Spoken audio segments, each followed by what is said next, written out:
Gema zoper OpenAI. Ja. In oni so napisali sodbo 60 strani, ki je vrhunsko znanstveno delo. Tudi tehnologijo obravnava ta sodba.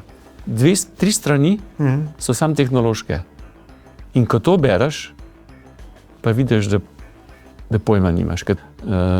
Kaj oni naredijo s temi besedili?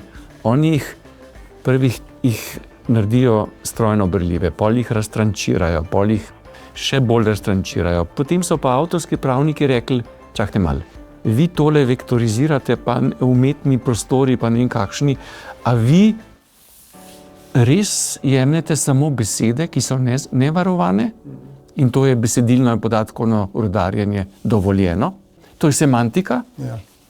ali pa vi tudi vzamete sintaksne elemente, ko pa je več kot beseda, ko pa je že nek literarno ustvarjalni skupek, ki je pa avtorsko pravno varovan. Ampak problem je, dragi moji, pa daš prompt in kaj pade ven? Ja.